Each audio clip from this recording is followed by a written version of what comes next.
cet atelier s'inscrit dans un nouveau cycle qu'on entame en cette année 2025. Et pour vous donner quelques dates à venir, le 27 février, on proposera un atelier sur les fonds de cartes et les surcouches présentes dans l'application. Le 1er avril, un atelier d'initiation, donc cette fois-ci plus généraliste, qui abordera un peu tout. L'idée, ce sera de passer en revue un peu un maximum de fonctionnalités de l'application. Le 29 avril, sur la lecture de cartes. Et puis d'autres rendez-vous comme ça vont venir s'ajouter au fur et à mesure. L'idéal, là, je vous mets un lien dans le chat où vous allez pouvoir retrouver l'agenda des ateliers. C'est un lien qu'on mettra également dans la description de la vidéo pour celles et ceux d'entre vous qui nous regardent en replay sur la chaîne YouTube. Donc, le lien avec l'agenda des ateliers à venir. N'hésitez pas à vous inscrire. Si vous voulez être tenu au courant à la fois de ces ateliers, mais également des nouvelles dates d'ateliers qui peuvent être ajoutées, vous allez retrouver également dans le chat, Sébastien est en train d'ajouter le lien pour vous inscrire à la newsletter, ce qui vous permettra de recevoir l'information. Et puis également dans le chat, pardon, un lien vers notre chaîne YouTube où vous pouvez revoir l'ensemble des ateliers que nous avons pu proposer, les voir peut-être un peu plus au calme, de pouvoir poser la vidéo pour pouvoir faire les manipulations sur l'application. C'est aussi des vidéos qui sont séquencées en différents chapitres. Donc, de cette manière-là, vous pouvez aller directement sur le chapitre qui vous concerne. Si vous êtes en train de regarder le replay, les chapitres, ça se trouve en dessous. Petite aussi précision, toujours pour vous qui nous regardez sur YouTube, n'hésitez pas à poser vos questions en commentaire. Nous répondrons évidemment. Vous pouvez également vous abonner à la chaîne YouTube en cliquant sur le logo Ubicarta qui se trouve en bas à droite de la vidéo. Et évidemment, liker la vidéo, c'est quelque chose qui nous aide beaucoup. Alors, pour vous qui êtes ici ce soir en direct, vous êtes déjà très nombreux, vous êtes plus de 250 à être connectés. Donc, malheureusement, j'espère que vous le comprendrez, on ne va pas pouvoir vous donner la parole donner la parole à tout le monde, mais on a voulu imaginer un dispositif pour pouvoir répondre à vos questions. Donc, ça se passe en bas à droite, vous avez un petit pictogramme qui s'appelle activité, c'est un triangle, un carré, un rond. Vous cliquez dessus, vous avez un module des questions et vous allez pouvoir poser vos questions ici. Nous allons répondre ensuite dans le chat. Je suis aujourd'hui accompagné de Sébastien, de Xavier, qui vont répondre avec moi dans le chat, et dans quelques secondes, dans quelques minutes, Angelo prendra le relais pour la présentation. Donc, comment ça va se passer aujourd'hui? Cet atelier recherche et création de parcours, 45 minutes environ de présentation par Angelo qui va nous détailler comme ça ces fonctionnalités-là autour de la préparation, de la recherche et de la création de parcours. On va aussi aborder un peu les communautés. Et ensuite, on aura un temps de questions-réponses où je vais sélectionner un certain nombre de questions, soit des questions qui reviennent souvent, soit des questions qui me paraissent nécessiter un peu plus d'explications, et je les poserai, je les relayerai à Angelo qui nous répondra. Donc voilà, comme ça, deux temps pour ce soir. Je pense avoir fait le tour. Je passe la parole à Angelo et moi, je vous retrouve à l'issue de sa présentation.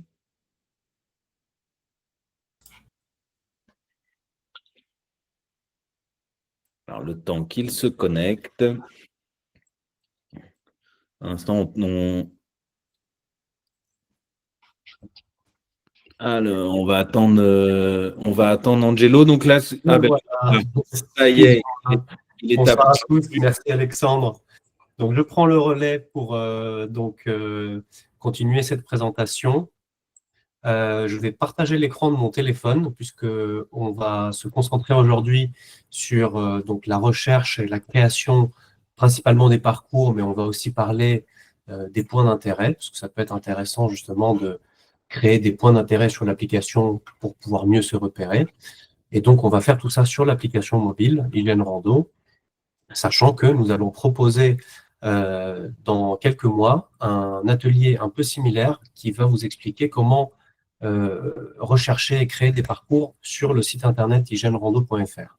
Mais voilà, aujourd'hui, on se concentre sur l'application mobile. Donc, je vais tout de suite partager mon écran de téléphone pour continuer cette présentation.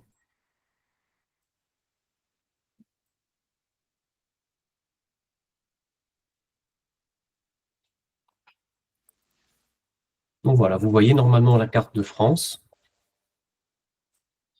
Et nous allons commencer par la partie recherche de parcours sur la base de données Hygiène Rando. Donc, la recherche, elle se fait essentiellement de deux manières. Vous pouvez donc soit vous positionner au niveau d'une zone qui vous intéresse. Par exemple, si je veux effectuer une recherche au niveau de la Corse ou au niveau du Cap Corse, je vais zoomer comme ça et me positionner sur la zone qui m'intéresse et je vais lancer la recherche. Et là, l'application me dit que dans cette zone, il y a 163 parcours et 12 points d'intérêt. Donc, parmi ces parcours, si je veux filtrer uniquement sur une catégorie de parcours, je vais sélectionner là où les catégories qui m'intéressent. Donc, par exemple, si je veux faire un parcours à pied, je sélectionne uniquement la catégorie à pied, sachant que dans ces catégories-là, il peut y avoir plusieurs types d'activités à pied ou plusieurs types d'activités cyclables, par exemple. Et je peux ensuite, et donc là, vous voyez que parmi les 163 parcours, il y en a 153 qui correspondent à cette catégorie-là. Donc c'est la majorité. Je peux également filtrer sur une longueur de parcours. Donc par exemple, si je veux uniquement des parcours, des randonnées faisables à la journée, je vais pouvoir limiter comme ça entre 10 et 25 km. Et si je suis en famille et que je veux des parcours relativement faciles, un peu longs quand même, voilà, je peux sélectionner les filtres de cette manière-là. Et là, on se retrouve avec 21 parcours au lieu de 163. Donc, vous comprenez bien que les résultats vont être beaucoup plus facilement exploitables.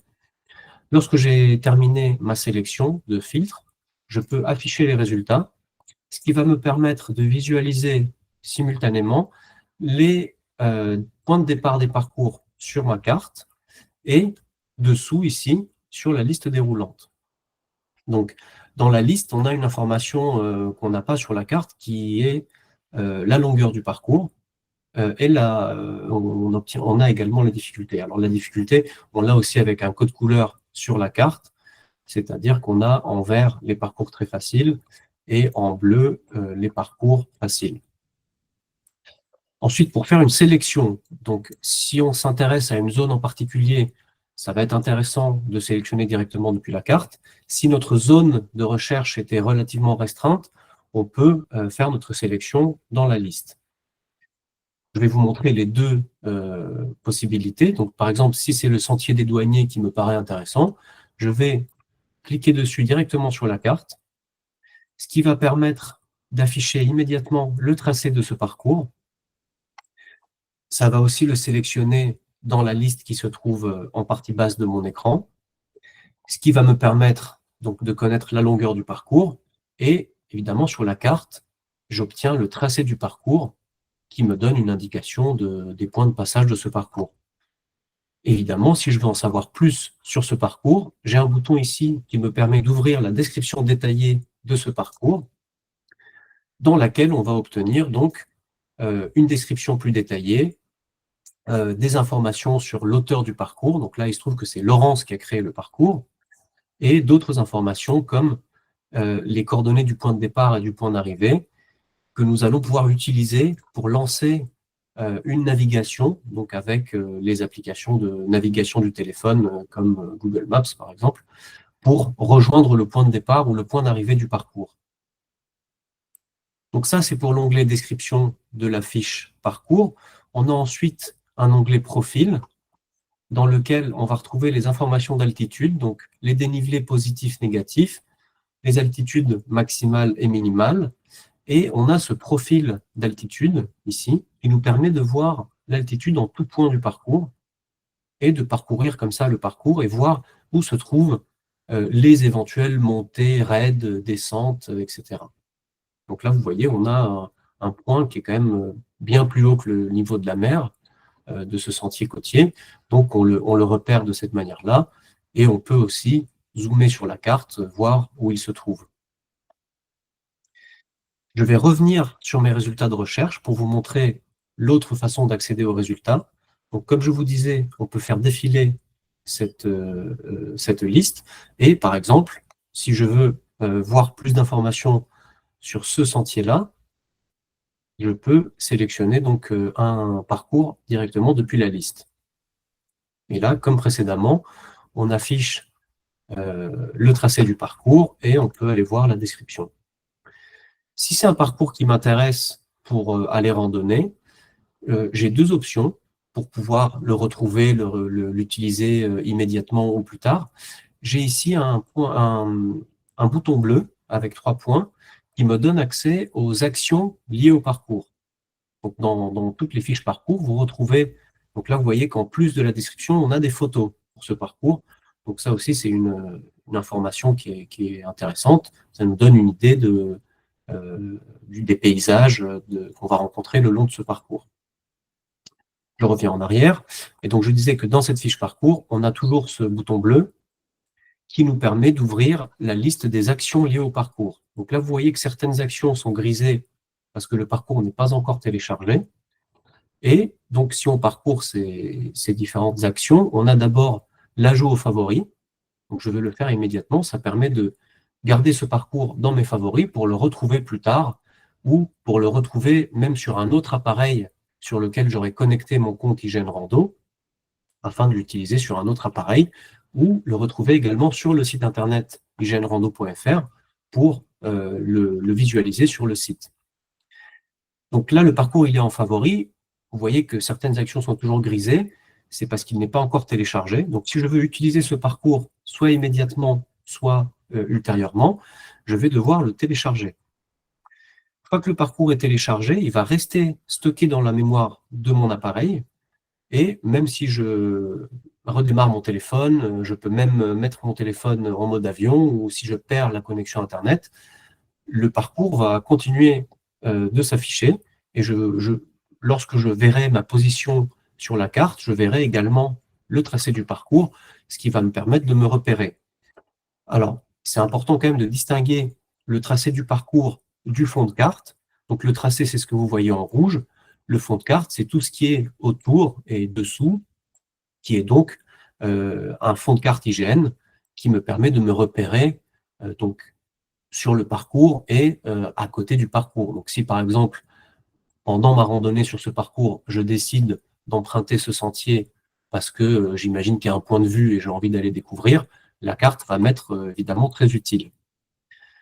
Donc, dans ces actions liées au parcours, on va retrouver également la possibilité de télécharger la carte du parcours, sachant que cette fonctionnalité fait partie de notre abonnement IGN Rando Plus qui est proposé donc dans l'application.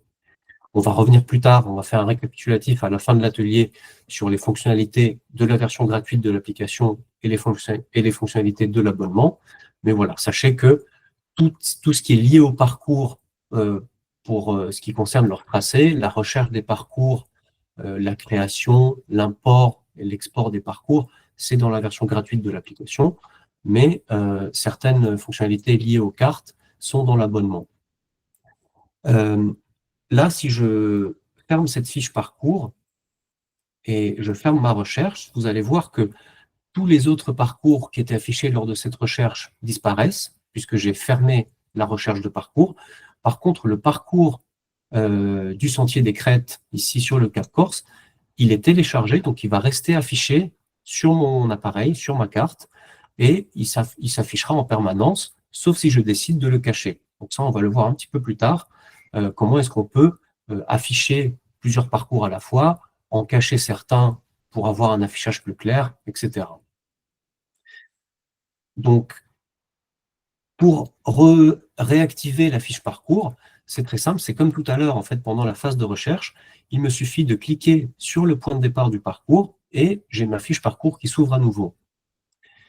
Si je sais que j'ai un parcours quelque part en Corse, mais j'arrive pas à le retrouver, j'ai aussi la possibilité de le retrouver dans la liste de mes parcours.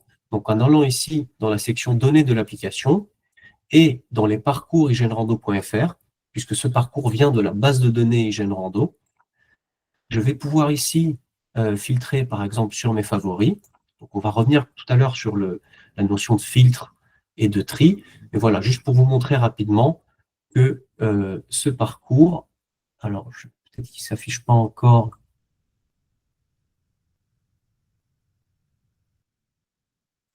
Parce que la synchronisation ne s'est pas faite. Voilà, là, normalement, il doit s'afficher.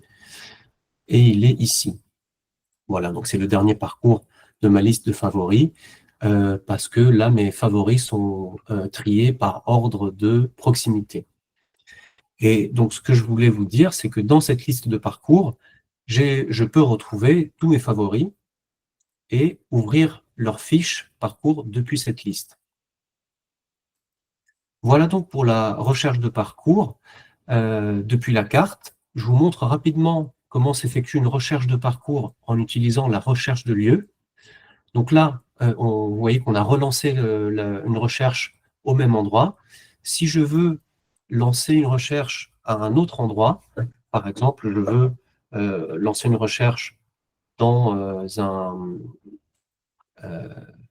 à proximité d'un village que j'aime bien dans les Pyrénées, voilà, qui est le village de l'Esquin, je peux taper ici dans ma barre de recherche le nom d'une localité, sélectionner parmi les résultats la localité que je recherche, et ensuite, donc, en gardant éventuellement les mêmes filtres de recherche ou en les modifiant un petit peu, voilà, aller afficher les résultats dans la zone en question. Donc là, vous voyez, on s'est déplacé très rapidement au niveau des Pyrénées et on est dans une nouvelle zone de recherche où l'application a trouvé différents parcours dans cette zone. Voilà donc pour la recherche de parcours. En plus des parcours, la plateforme Hygiène Rando propose aussi des points d'intérêt. Donc, vous voyez, les points d'intérêt, c'est des points. Donc ça, c'est des points que j'ai ajoutés moi-même. Il y en a un certain nombre dans la base. Et donc, la recherche des points d'intérêt s'effectue de la même manière que les parcours. Et ici, vous pouvez filtrer par catégorie de points d'intérêt. Donc là, par exemple, j'affiche les hébergements qui sont rentrés dans la base pour la zone dans laquelle je recherchais. Et je vois que j'ai un camping, enfin, en réalité, ouais, 2 campings, un domaine, un château et un hôtel. Et donc, ces points d'intérêt ont également une fiche descriptive, des photos, etc. Et comme pour les parcours, je peux les mettre en favoris, les télécharger, etc.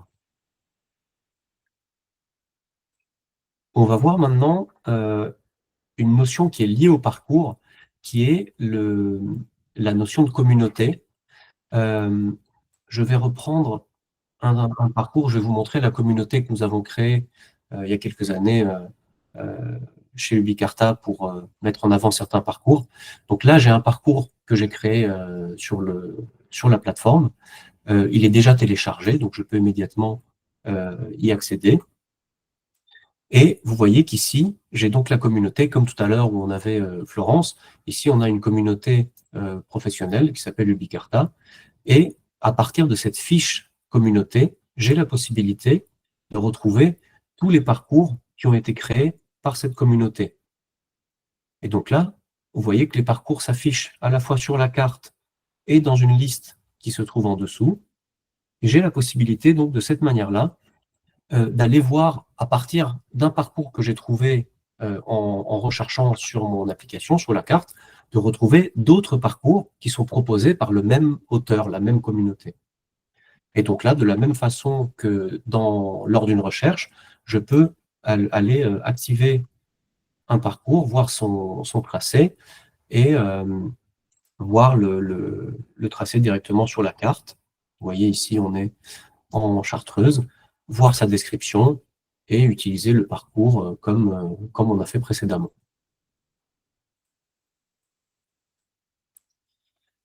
Voilà donc pour la partie communauté, à partir donc de la fiche parcours.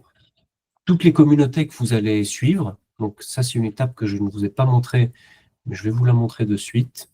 En fait, toutes les communautés, donc on les retrouve ici dans Données communautés. On retrouve ici les communautés suivies.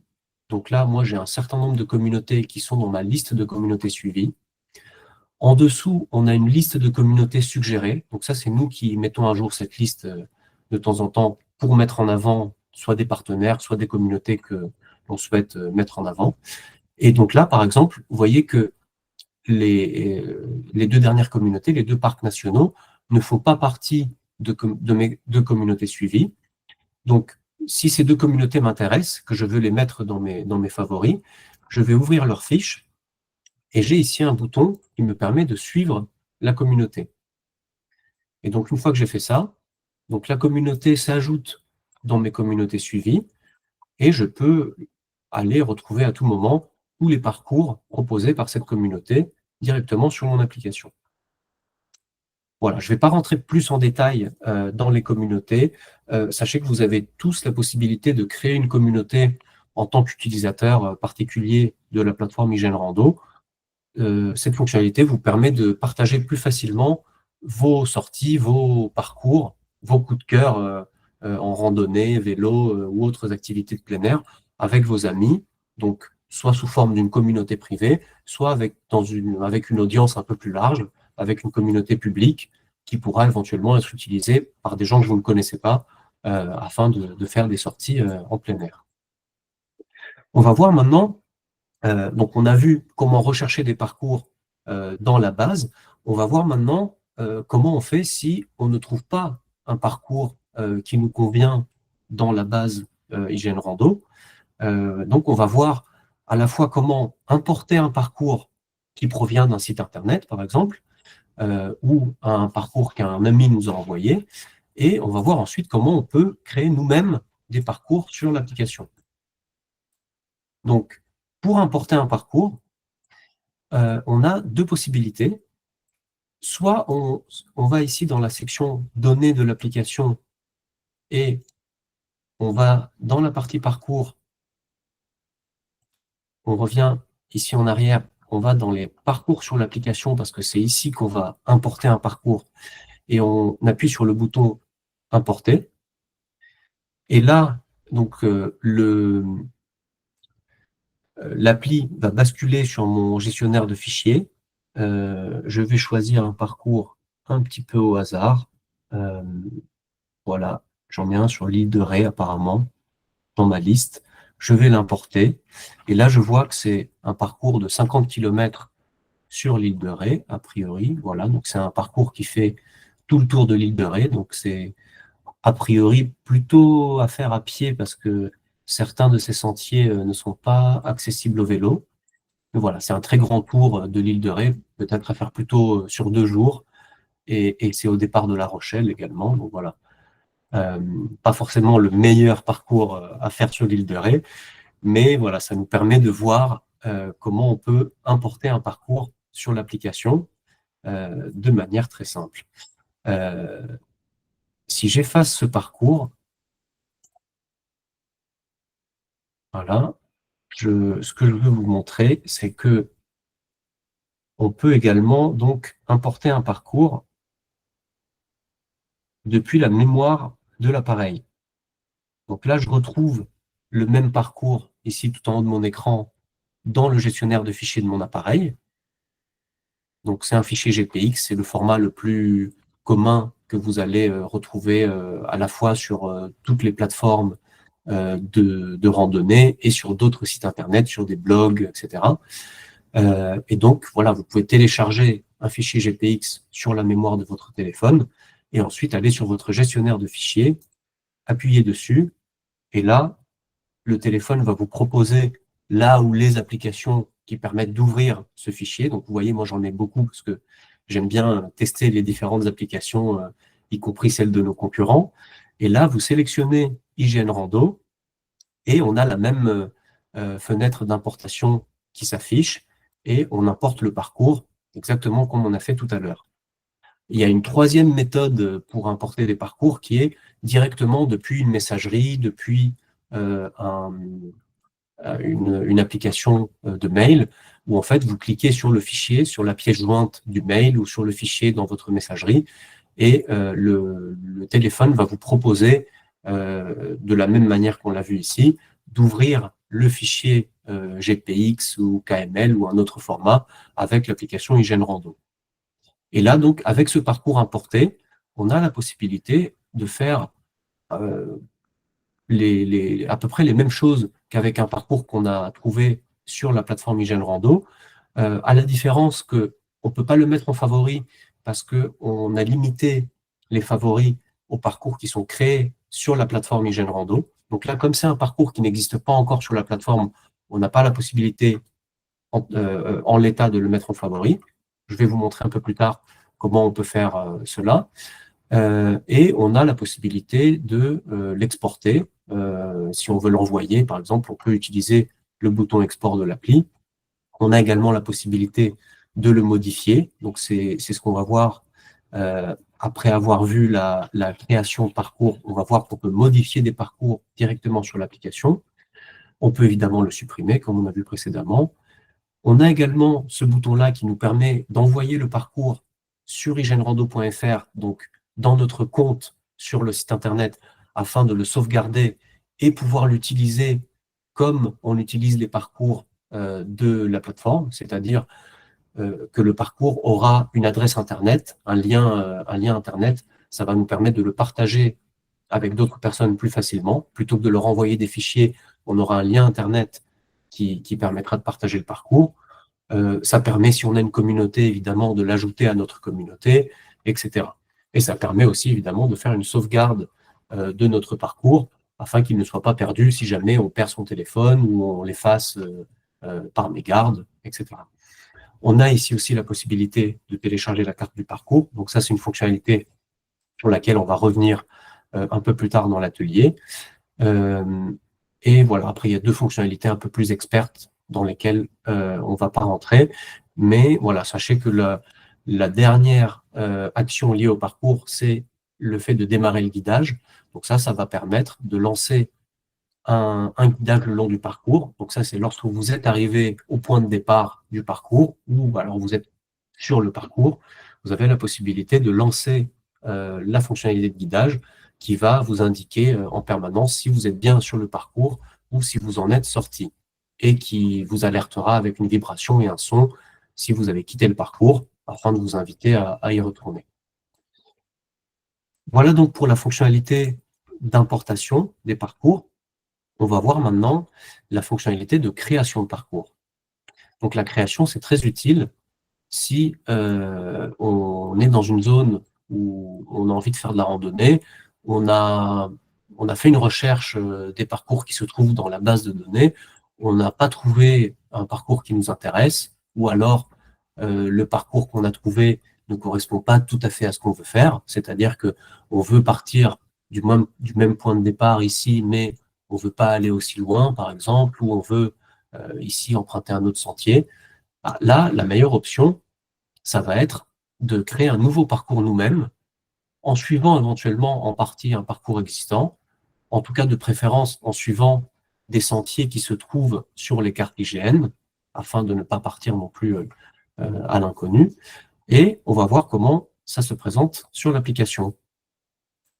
Donc, sur la partie, donc sur l'écran carte de l'application, vous voyez qu'on a différents boutons. On va y revenir un peu plus tard.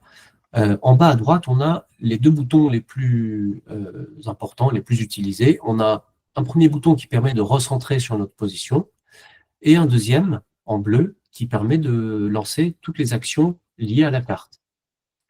Donc, ici, on a plusieurs options. On a la possibilité d'enregistrer un parcours. Donc ça va se faire grâce au GPS de notre appareil. Et puis, ça va enregistrer pendant qu'on marche.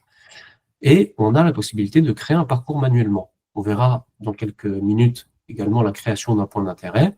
Et ensuite, les deux dernières actions, donc c'est le partage de position entre utilisateurs. Donc ça, on va plutôt le présenter dans notre atelier d'initiation à l'application, où on présente toutes les fonctionnalités liées à l'application. C'est une fonctionnalité qui permet d'améliorer votre sécurité pendant les sorties, puisque vos amis pourront voir votre position en temps réel, et vous pourrez voir la position de vos amis en temps réel également. Et enfin, on a la fonctionnalité de signalement d'anomalies avec le programme Suricat du ministère des Sports, qui permet donc de faire remonter des problèmes rencontrés sur le terrain aux autorités compétentes afin de les corriger. Donc, voyons comment se passe la création d'un parcours. Donc, on commence par appuyer sur la création manuelle de parcours.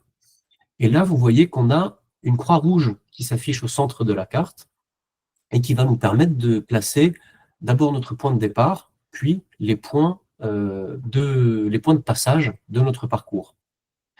Avant de placer le point de départ, on va voir les différents modes de saisie. Donc ici, on est sur le mode de saisie qui s'appelle saisie guidée piéton. Donc c'est un mode de saisie semi-automatique, c'est-à-dire que vous mettez des points de passage et l'application va relier les points automatiquement en passant par les sentiers, les chemins et les routes. On a ensuite un mode saisie guidée motorisée. Donc ça va suivre uniquement les routes. On ne va pas pouvoir suivre les sentiers avec ce mode de saisie. Et enfin, la saisie point à point, qui permet de mettre des points absolument où on veut, mais voilà, ça ne nous garantit pas évidemment qu'on est sur un parcours. Donc je vais revenir sur le mode par défaut, sachant que ça aussi, c'est une fonctionnalité qui est liée à l'abonnement. Donc les deux saisies guidées sont des fonctionnalités liées à l'abonnement, et la version gratuite va vous permettre de créer des parcours uniquement en point par point. Donc, je vais commencer par placer un point de départ. On va mettre notre point de départ ici au niveau d'une route. On va appuyer une première fois sur le bouton avec le plus. Et on va ensuite déplacer la carte avec notre doigt. Et vous voyez qu'un trait apparaît en pointillé. Et lorsque je vais mettre le point suivant, on va avoir un tracé qui va suivre automatiquement les sentiers. Et vous voyez que de cette manière-là, on peut créer très rapidement des boucles, des parcours qui suivent donc les sentiers et voilà, qui nous permettent de gagner du temps dans notre création. Et là, vous voyez, je reviens à mon point de départ de cette manière-là, très rapidement. Et là, j'ai tracé une boucle de 4 km en moins de 30 secondes. Pendant cette création, on a la possibilité, si on s'est trompé, si on veut changer notre cheminement, de revenir en arrière, donc avec ce bouton-là, qui va permettre d'effacer les derniers points qu'on a rentrés. On a également la possibilité, grâce aux flèches, de se déplacer et d'aller modifier un point intermédiaire. Donc si on veut aller, par exemple, jusqu'à ce croisement, vous voyez que là, ça va se faire en aller-retour, mais hop, vous voyez que j'ai modifié mon tracé et je l'ai fait passer par ce point intermédiaire et ensuite, il continue comme j'avais tracé précédemment. On a également la possibilité de changer le mode de saisie. Donc ça, c'est très utile si, exceptionnellement, à un endroit, vous voulez faire du hors-sentier parce que le sentier n'existe pas sur la carte ou parce que vous avez une bonne raison de le faire et que c'est comme ça que vous voulez tracer votre parcours, eh ben, vous pouvez le faire. On peut faire du hors-sentier sur une petite portion ou alors sur une plus grande portion. Et on peut ensuite reprendre la saisie guidée pour terminer notre création de parcours. Donc là, voilà, je termine ma boucle et vous voyez que dans ma boucle, j'ai deux modes de saisie qui ont été utilisés et vous allez voir que lorsque je vais valider grâce au bouton avec la coche, le parcours va être créé normalement et il va s'enregistrer normalement.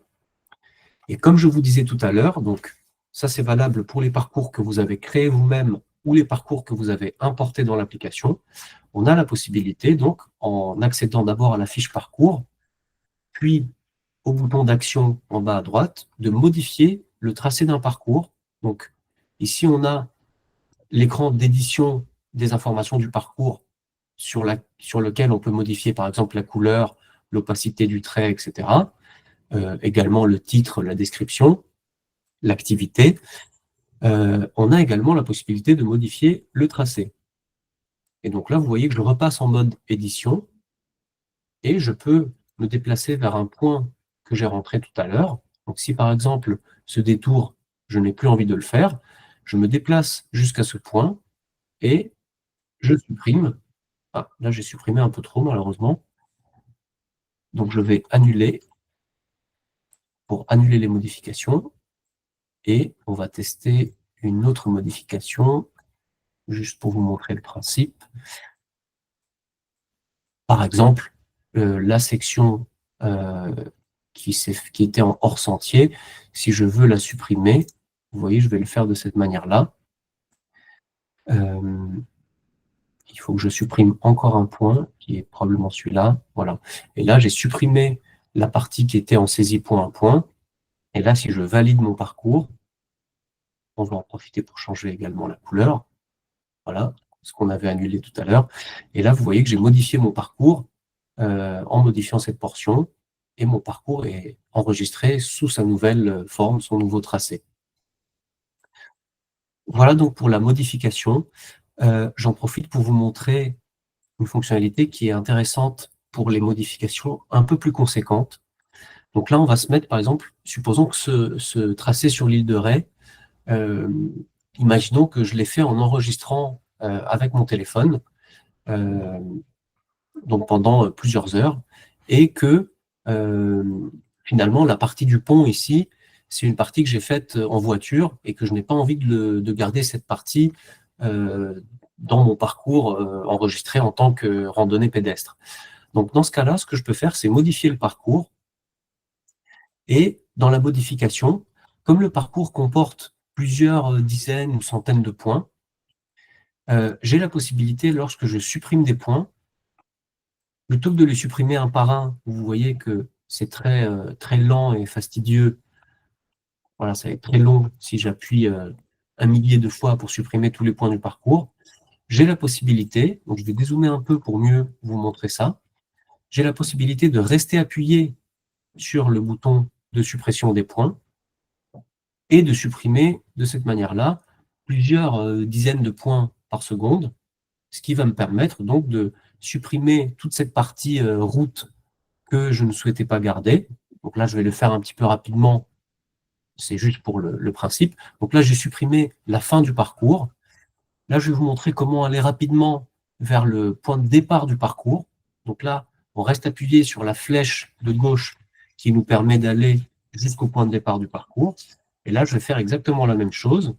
Donc, rester appuyé sur le bouton de suppression jusqu'à ce que j'ai supprimé suffisamment de points sur mon parcours.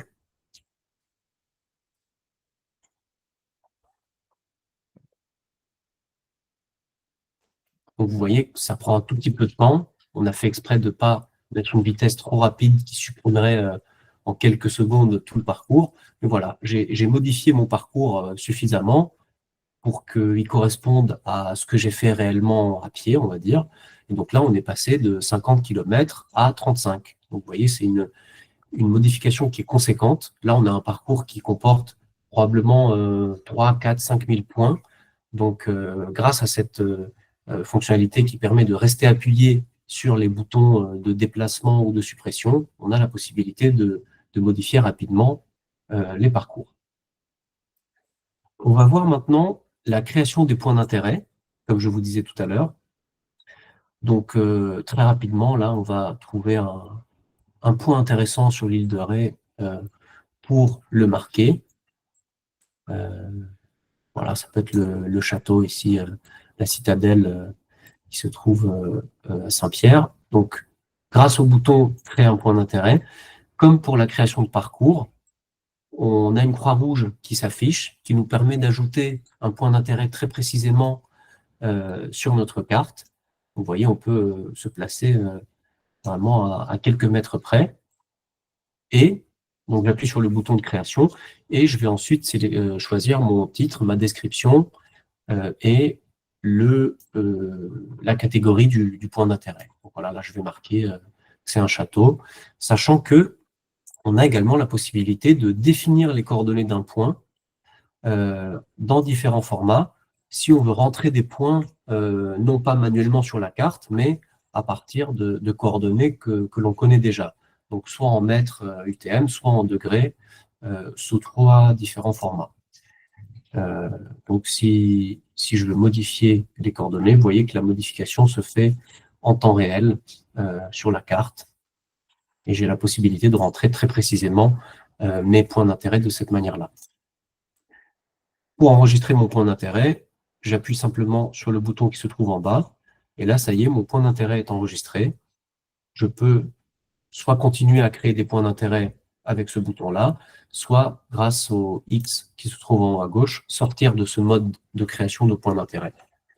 Comme pour les parcours, on retrouve donc nos points d'intérêt directement sur la carte, à moins qu'ils soient cachés volontairement, individuellement ou collectivement, comme on va voir tout à l'heure. Donc, on peut activer leurs fiches comme pour les parcours depuis la carte, ou alors aller les retrouver dans la partie données et points d'intérêt, puis points d'intérêt sur l'application. Et on voit ici donc le château que je viens de placer sur la carte. On le retrouve dans la liste et on peut ouvrir sa fiche à nouveau. Ce qui va être intéressant de faire avec les points d'intérêt, évidemment, vous pouvez en créer autant que vous voulez pour vous-même et les utiliser sur votre application ou les exporter comme on va pouvoir faire pour les parcours, pour les utiliser ultérieurement sur un autre appareil pour les partager avec quelqu'un. Et donc, ce qu'on va pouvoir faire, comme pour les parcours, c'est exporter les points d'intérêt, ce qui va permettre également donc de partager notre position, non pas en temps réel, mais notre position actuelle. Si on veut la partager avec quelqu'un, donc moi actuellement je me trouve à Bordeaux, voilà, ma position est ici, donc je peux créer un point d'intérêt sur ma position ou à une position voisine. Par exemple, je veux dire à quelqu'un rendez-vous à cet angle, à ce carrefour, je crée le point d'intérêt et je l'exporte et je le partage de cette manière-là. Et donc, lorsque je vais exporter un point d'intérêt, je vais sélectionner une application, une messagerie qui va me permettre de l'envoyer à quelqu'un. On va revoir ça un peu plus en détail dans quelques instants. Et voilà, sachez que l'export des points d'intérêt fonctionne de la même manière que l'export des parcours et peut se faire donc soit depuis la carte en ouvrant la fiche parcours, soit depuis la liste ici de mes points d'intérêt en sélectionnant un ou plusieurs points d'intérêt. Vous voyez que je peux exporter 3 points d'intérêt d'un coup grâce à ce bouton-là. Et là, le fichier qui va être créé va contenir les 3 points d'intérêt. Sur l'application, vous avez également la possibilité de créer des dossiers pour mieux organiser vos données. Donc, si je fais cela, je crée ici un dossier test, on va dire, et je vais mettre, par exemple, ces 2 points d'intérêt à l'intérieur. Donc là, j'ai fait un appui prolongé pour sélectionner un premier point d'intérêt, et ensuite, j'ai la possibilité de sélectionner, désélectionner d'autres points. J'ai ensuite un bouton déplacer en bas à droite qui me permet donc d'aller dans mon dossier et de déplacer ce que j'avais sélectionné auparavant dans le dossier. Là, je reviens en arrière et vous voyez que dans ma racine de points d'intérêt sur l'application, les 2 points d'intérêt qui étaient là ont disparu, ils sont dans le dossier. Et ce qui est intéressant aussi, c'est qu'on a la possibilité donc de sélectionner un dossier et d'exporter tout le contenu du dossier. L'autre intérêt du dossier, c'est que on va pouvoir sélectionner rapidement les contenus d'un dossier de cette manière-là. Donc, imaginez que vous avez 10 points d'intérêt dans un dossier et 10 autres à la racine. Si vous voulez cacher uniquement les points d'intérêt qui se trouvent dans un dossier, vous les sélectionnez rapidement grâce à ce bouton.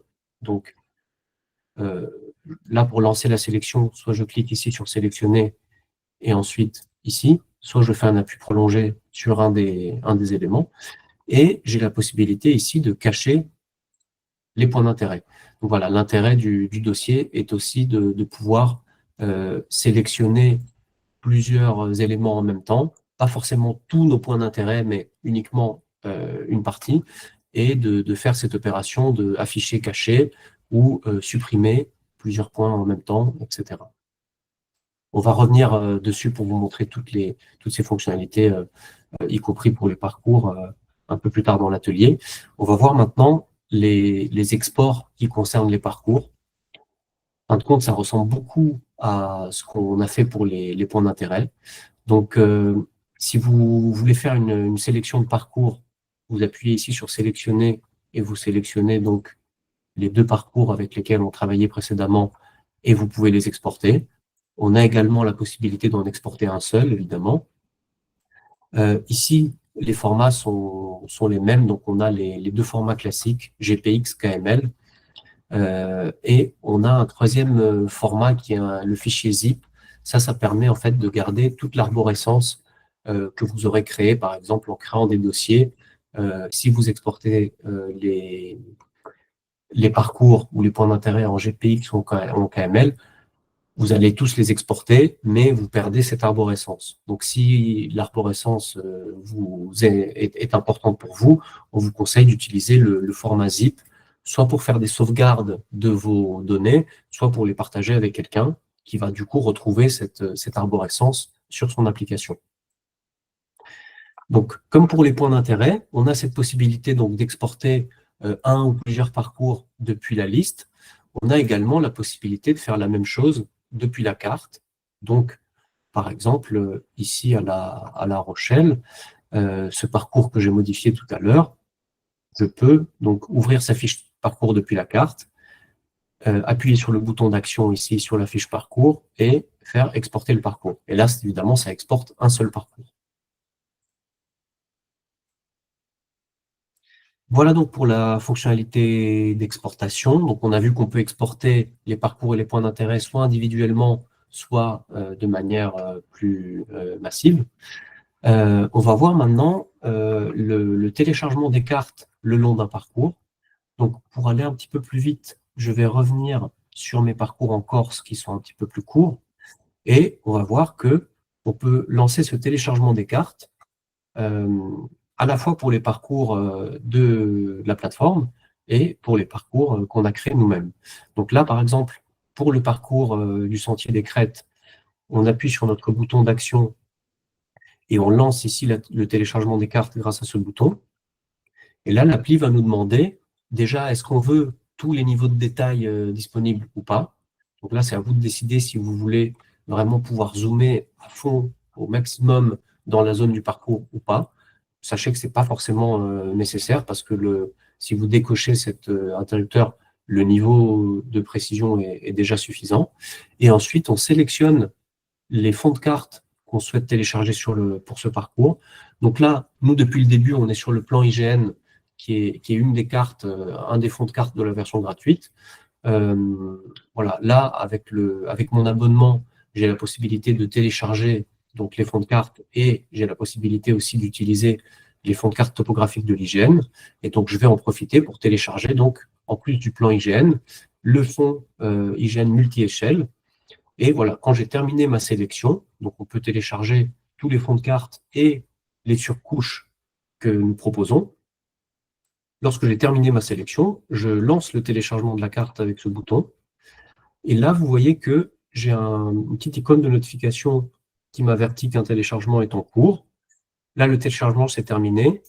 Alors, comment je sais que c'est bien téléchargé? En fait, ça s'affiche à la fois sur la liste. Donc là, on va retrouver notre parcours ici du Cap au Cap Corse. Et on a ce petit picto ici qui est devenu bleu. Vous voyez que tous mes autres parcours n'ont pas de carte téléchargée. Donc, la carte pour ces parcours n'est pas disponible hors connexion Internet, alors que pour celui-là, j'ai bien une carte qui est téléchargée. Donc, le parcours est utilisable à 100% hors connexion. On retrouve ce petit picto dans la fiche parcours. Ici, c'est le même picto, donc c'est le dernier de la liste qui s'affiche de cette manière-là. Ce qu'on vient de faire pour le parcours du Sentier des Crêtes, on peut faire exactement la même chose pour un parcours qu'on a créé. Donc, je vais le faire rapidement. Voilà, on sélectionne ici le bouton télécharger la carte. On sélectionne les fonds de carte qu'on souhaite télécharger et on lance le téléchargement. Sachez également que là, on est en train de voir le téléchargement des cartes le long des parcours. L'appli vous donne également la possibilité de télécharger des zones de cartes. Donc ça va se faire grâce, depuis le sélecteur de cartes qui se trouve en haut à droite, et grâce au bouton télécharger une carte. Et là, vous voyez que on sélectionne une zone pour laquelle on va télécharger la carte. Donc ça peut être une zone qui est beaucoup plus grande que la zone d'un parcours, et surtout que le téléchargement ne sera pas limité au parcours lui-même. C'est-à-dire que lorsque vous téléchargez une carte le long d'un parcours, l'appli télécharge la carte le long d'un couloir de 2 km de large qui se trouve le long du parcours. Si vous voulez une zone plus large, que ce soit pour plusieurs parcours ou pour un seul parcours, vous pouvez très bien utiliser le téléchargement d'une zone de carte, voilà, qui se présente de cette manière-là. Là, je valide la zone et dans l'étape d'après, je sélectionne mes fonds de carte. Donc là, vous voyez, je lance mon téléchargement de carte. Là, c'est un tout petit peu plus long. Et voilà, là, c'est la carte que je viens de télécharger qui, du coup, s'ajoute dans ma liste de cartes téléchargées qui se trouve dans Données et Cartes. Voilà. Et là, en cliquant dessus, l'appli me ramène sur cette zone téléchargée et je vois momentanément l'emprise de cette zone de carte. Voilà donc pour le téléchargement des cartes. On va voir maintenant comment se fait la gestion des données sur l'application. On va voir comment ça se passe d'abord dans la partie des parcours sur l'application. Donc ça, c'est des parcours que vous importez ou que vous créez vous-même. Donc, comme on a dit précédemment, on a la possibilité de créer des dossiers. Par exemple, voilà, je crée un nouveau dossier test ici pour déplacer des éléments. Le dossier s'ajoute ici, donc à la suite de mes autres dossiers. Ici, vous voyez que j'ai mon mode de tri qui est en mode alphabétique. Donc, vous voyez bien que l'ordre alphabétique est bien respecté. Pour aller mettre des parcours dans ce dossier, je peux soit appuyer sur ce bouton-là qui permet de lancer la sélection, soit faire un appui prolongé sur un parcours et ensuite sélectionner éventuellement un deuxième parcours ou pas et appuyer sur déplacer, aller dans mon dossier et appuyer sur déplacer ici. Donc là, vous voyez, j'ai déplacé un des deux parcours qui se trouvait à la racine dans le dossier test.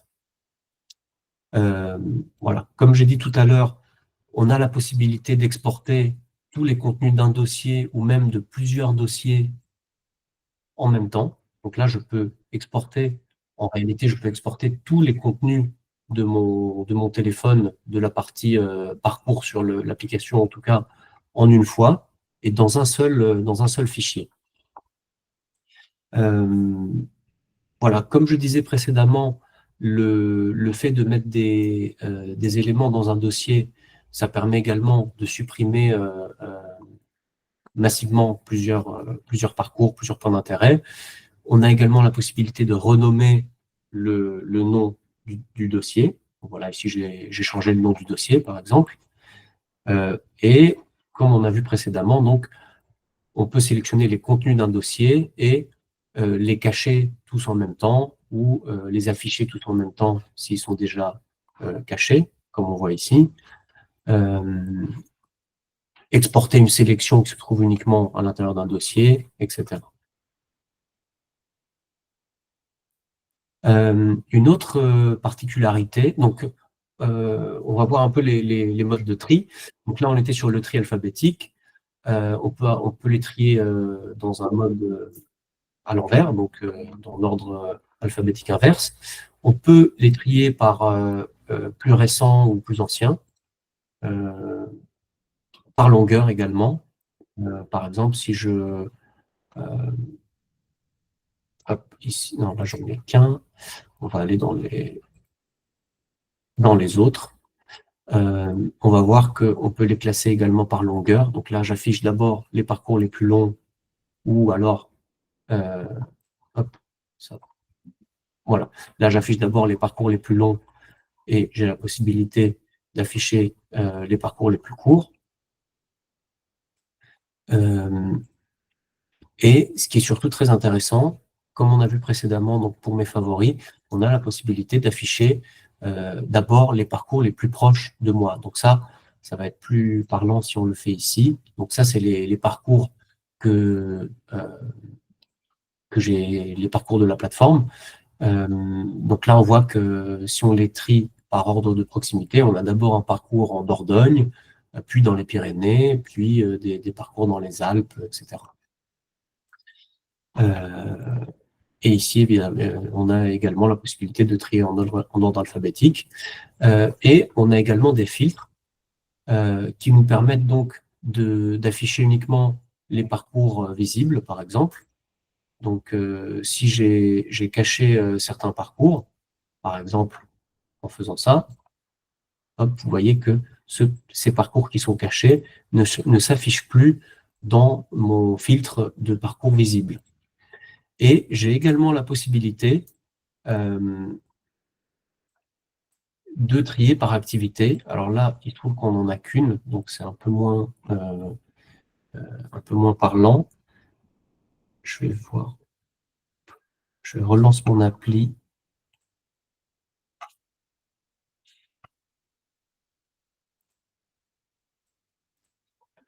Je vais essayer de vous montrer ce filtre peut-être ici.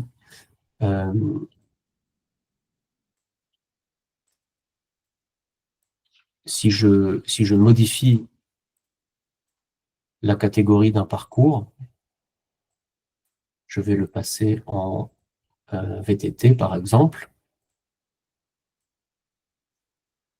Je vais retrouver ici, donc, dans le filtre des activités, l'activité randonnée pédestre et l'activité VTT. Ce qui permet, évidemment, si vous avez plusieurs catégories d'activités dans vos parcours, de filtrer de cette manière-là sur une activité uniquement. Et vous pouvez évidemment combiner aussi les deux types de filtres et les filtres avec les tris. Je vais terminer cette partie en vous montrant l'affichage des parcours sur la carte. Donc, comme je vous disais tout à l'heure, on a la possibilité d'afficher, de cacher les parcours. Donc, par exemple, par défaut, tout s'affiche simultanément sur la carte. Par contre, si on a des parcours et des points d'intérêt et qu'on veut cacher tous les points d'intérêt, on a la possibilité depuis le sélecteur de carte. Donc là, je vous montre une zone où j'ai ici un ou deux parcours et deux points d'intérêt. On a ici un interrupteur général qui va nous cacher tous les points d'intérêt. Et on en a un autre qui va nous cacher tous les parcours. Et vous voyez que ça fonctionne indépendamment et ça permet vraiment de faire le tri, le ménage sur sa carte en affichant uniquement ce dont on a besoin. Et si on décide de tout cacher, vous avez quand même la possibilité, lorsque vous accédez à un parcours depuis votre liste, vous avez la possibilité, là il faut que j'enlève mes filtres, vous avez la possibilité d'afficher des parcours en activant la fiche d'un parcours. Par contre, dès que je sors de la fiche, vous voyez que le parcours sera caché. Donc, si je veux l'afficher à nouveau sans passer par la liste, je peux évidemment réactiver l'interrupteur. Donc voilà, ça c'est une fonctionnalité assez puissante qui permet donc soit d'afficher tous les parcours en même temps, soit de les cacher tous en même temps, soit de sélectionner individuellement ce que l'on souhaite afficher ou cacher. Donc là, depuis la fiche parcours, je retrouve ici ce bouton qui me permet de cacher un parcours sur la carte. Et donc vous allez voir que dès que je ferme la fiche parcours, le parcours qui était là ne s'affiche plus. Et peu importe la position de cet interrupteur, puisque ça c'est l'interrupteur général, donc ça permet de tout cacher, mais lorsqu'il est activé, s'affichent uniquement les parcours qui ne sont pas cachés. Voilà, donc là, je retrouve mon parcours qui est caché et je peux l'activer, donc le mettre en mode affiché depuis la liste. Et je le retrouve ici. Voilà. Je pense que j'ai fait le tour des fonctionnalités que l'on souhaitait montrer. Voilà, je vous ai parlé rapidement des favoris. Donc, les favoris, comme je vous disais en début d'atelier, ça concerne uniquement les parcours de la plateforme Hygiène Rando. Donc, vous pouvez mettre en favori soit un parcours que vous avez trouvé via la recherche, soit un parcours que vous avez trouvé, par exemple, dans une communauté. Donc, ici, j'accède au contenu d'une communauté. Celle-là, elle ne fonctionne pas, apparemment. On va en prendre une autre. Hop, on a vu le Mercantour tout à l'heure. Là, ça fonctionnait bien. Voilà. Je trouve un parcours dans une communauté, j'active la fiche parcours et je mets le parcours en favori. Voilà, ça, c'est une fonctionnalité qu'on peut utiliser donc, au moment de la recherche ou via une communauté. C'est aussi une fonctionnalité qu'on retrouve sur le site Internet et qui nous permet de mettre des parcours en favori afin de les retrouver ensuite donc, sur notre application. Voilà, j'espère ne rien oublier. Au pire, les collègues me le signaleront et on pourra le montrer donc dans cette deuxième partie là, qui démarre et pendant laquelle on va détailler un peu les réponses à certaines des questions que vous avez posées ou voilà, des questions qui reviennent et pour lesquelles on trouve qu'il est important d'apporter une réponse. Donc, n'hésitez pas à continuer à écrire des questions. Merci beaucoup de nous avoir suivis juste ici et je vous dis à tout à l'heure pour la conclusion.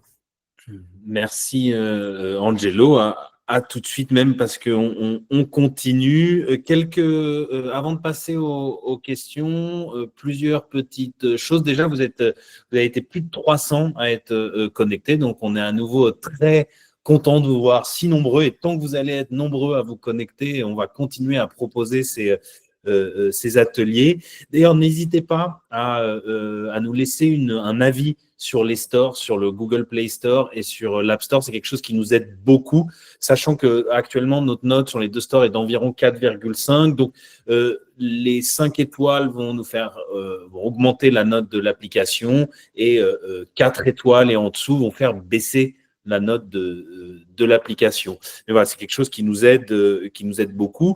Pour vous qui nous suivez en replay sur la chaîne YouTube, je vous rappelle que vous pouvez poser vos questions en commentaire et nous allons y répondre évidemment. D'ailleurs, c'est l'occasion de redonner notre adresse mail aussi à laquelle vous pouvez nous écrire. Je l'écris directement dans le chat. Donc, c'est hygiènerando@ubicarta.com. Vous pouvez nous écrire à cette adresse pour poser vos questions, des questions peut-être un peu plus personnelles, un peu plus précises sur des fonctionnements ou des questions que vous avez. Également, je remets les 3 liens donc pour notre chaîne YouTube, pour l'inscription à la newsletter, si vous voulez être informé des prochains ateliers, des ateliers que nous allons probablement ajouter aussi à l'agenda, et puis l'agenda, un lien vers l'agenda des ateliers déjà programmés. Voilà pour moi. Et donc, effectivement, j'ai pris il y a eu beaucoup de questions dans le chat. C'est l'occasion d'ailleurs de remercier à nouveau Sébastien et Xavier qui ont répondu à toutes les questions pendant ce chat. Je vais avoir alors, une première question. Est-ce que tu peux nous expliquer la différence entre rapidement, hein, mais pour les novices, pour nous les novices, la différence entre le format GPX et le format KML? Parce qu'on en a parlé au moment de l'export. Est-ce que tu peux nous dire quelle est la différence? Avec plaisir. Donc, je ne vais pas rentrer dans les détails vraiment des fichiers. Si vraiment ça vous intéresse, vous trouvez très facilement la réponse à cette question sur Google pour ce qui concerne la structure du fichier, etc. On n'est pas là pour faire un cours d'informatique ou de base de données ou autre. Sachez que les deux formats GPX et KML sont assez équivalents d'un point de vue utilisateur d'application de randonnée. Donc, n'ayez pas peur d'utiliser l'un ou l'autre un peu, comment dire, voilà, peu importe celui que vous choisissez. Sachez que le GPX est quand même un peu mieux reconnu par la majorité des applis. Donc, il y a des applis qui reconnaîtront les deux formats, certaines uniquement le GPX. Donc, dans le doute, je dirais utiliser le GPX. le KML a quand même certains avantages. Alors, on ne les exploite pas tous parce que ce n'est pas le but de l'appli d'aller très très loin dans les données géographiques de ce type-là. Mais le KML a quand même l'avantage d'être un peu plus petit, environ 2-3 fois plus petit pour la même information. En fait, l'information est plus condensée, mieux stockée. Après, ce qui peut être intéressant aussi, c'est que sur l'application, j'essaie de vous montrer ça. Voilà. Sur l'application, ce qui est intéressant aussi lorsqu'on fait un export, je n'ai pas forcément beaucoup insisté dessus. Là, par exemple, j'ai un dossier avec beaucoup de parcours. Si je les exporte en GPX, du coup, le fichier ne sera pas compressé et il fera probablement, on va voir la taille qu'il fait, là, si je le mets sur ma messagerie, voilà, il fait 3 mégaoctets. Donc, c'est quand même pas minuscule, on va dire. Évidemment, ça s'envoie vite, c'est pas un problème. Mais si vous avez encore plus de parcours, on peut vite dépasser, par exemple, la limite que nous permet d'envoyer un client mail, alors que finalement, le même dossier, je crois que j'ai fait une mauvaise manip là. Le même dossier ici, si je l'exporte en zip, on va voir qu'il va être beaucoup plus compact. Vous voyez, il fait à peu près la moitié. Donc voilà, on a un avantage à utiliser les autres formats si on est sûr qu'ils vont être reconnus là où on les utilisera. Et juste pour le petit exercice, on va voir la taille du KML.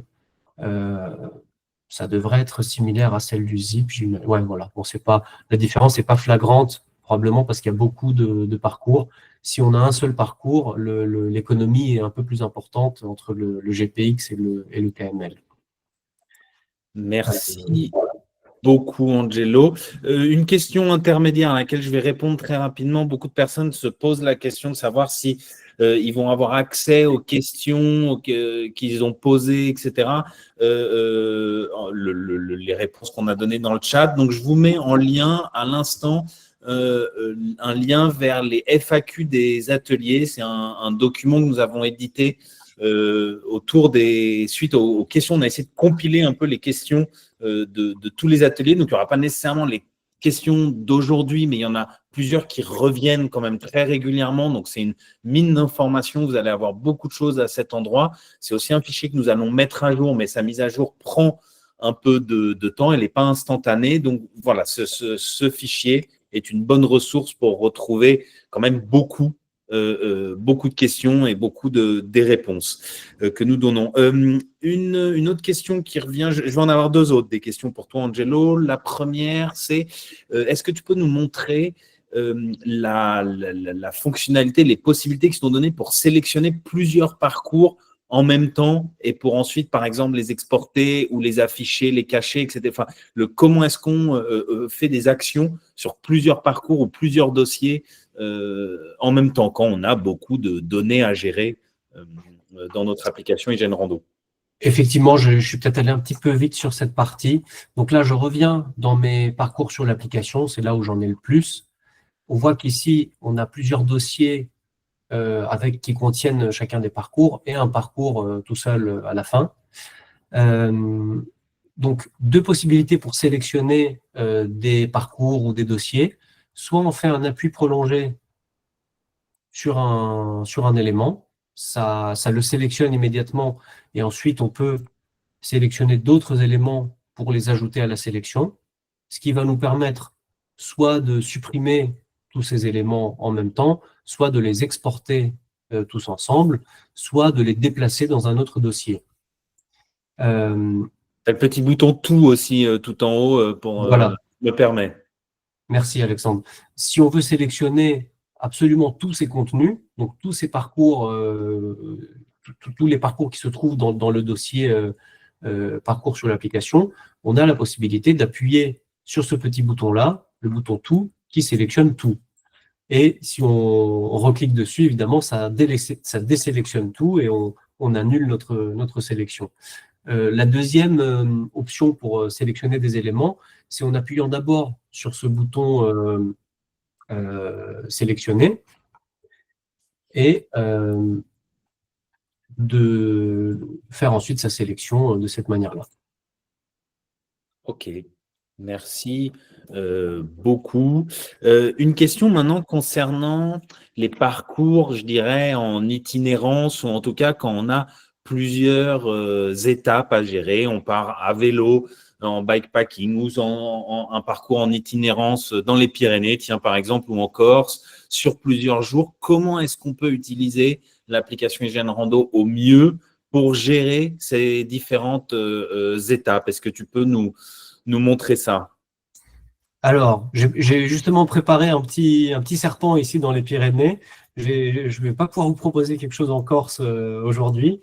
Et là, je vais vous montrer que on a en fait un parcours à faire je crois qu'il y a 7 étapes, donc en 7 jours, on va dire. Et donc, ces différents parcours, ce grand parcours qui est découpé en 7 sections, j'ai appliqué des couleurs différentes pour chaque étape journalière, ce qui me permet de voir très rapidement donc où commence chaque étape et le tracé qu'elle suit. Ici, donc, tous ces parcours se trouvent donc dans mon dossier et dans le dossier Pyrénées été 2025. Et vous voyez ici, donc là, je vais trier par ordre alphabétique pour les retrouver dans l'ordre. Et vous voyez que j'ai mes 7 étapes, qui s'affichent l'une au-dessus de l'autre. Et justement, cette organisation me permet de trouver très rapidement donc, une étape en particulier. Voilà, ici j'active une étape, c'est celle qui est en rouge. Retrouver donc son profil, etc. Cette organisation me permet également, lorsque je suis à la 3e journée, d'aller cacher, par exemple, les 2 premières étapes, parce qu'elles ne m'intéressent plus. Donc ça, je vais le faire de cette manière-là. Voilà, là, j'ai caché la première, je vais cacher la 2e également. Comme ça, j'y vois un petit peu plus clair. Et j'ai ma 3e étape ici qui est affichée, puis les suivantes. Donc voilà, on a la possibilité de créer cette organisation sur l'application. On va pouvoir partager tout ce dossier, donc comme on a vu précédemment, en l'exportant de cette manière-là, le partager avec quelqu'un en une fois, sans lui envoyer chaque étape indépendamment, etc. Ok, bah écoute, merci beaucoup. C'était très clair. C'est effectivement une question qui est beaucoup revenue. On a fait le tour. Évidemment, il y a plein d'autres questions. On a voulu par ces ateliers cibler un peu plus la thématique, peut-être rentrer un peu plus en détail dans les fonctionnalités qu'on expose. On refera des ateliers comme ça. On refera aussi des ateliers un peu plus généraux. À nouveau, je répète, il y a énormément de ressources disponibles. Donc, il y a les replays des ateliers déjà passés avec les chapitres qui vous permettent d'aller sur des séquences en particulier et revoir des moments très précis. On a un guide pratique que nous allons vous envoyer. Donc, d'ici la fin de semaine, on va vous envoyer le replay de cet atelier, de l'atelier d'aujourd'hui. Il y aura dans ce mail également le guide pratique en PDF qui reprend aussi de manière générale l'essentiel des fonctionnalités. Vous allez avoir le replay d'aujourd'hui. Les FAQ, donc on vous a mis le lien dans le chat, mais elles seront également dans le mail que vous allez recevoir d'ici la fin de semaine avec le replay. Donc, comme ça, plein de ressources. Et puis, si après tout ça, vous n'avez toujours pas réponse à vos questions, il y a notre adresse mail, hygiènerando@ubicarta.com qui vous permet de poser toutes vos questions et on se fera un plaisir de vous répondre. Merci à Sébastien, merci à Xavier pour le chat, merci beaucoup Angelo pour ces explications très précises et très détaillées. Et on vous retrouve le prochain atelier, que je ne dise pas de bêtises, c'est le 27 février sur les fonds de cartes et les surcouches. Là, on va vraiment s'intéresser au fond de carte disponible, les surcouches disponibles dans l'application. Voilà ce qu'on est en train de voir à l'écran et on va rentrer un peu en détail sur chacun de ces éléments, sur ces données disponibles, à quoi elles servent et comment les utiliser au mieux, toujours pour optimiser votre utilisation de l'application IGN Rando. Merci encore, on espère que vous avez apprécié ce moment et puis on vous dit à très bientôt.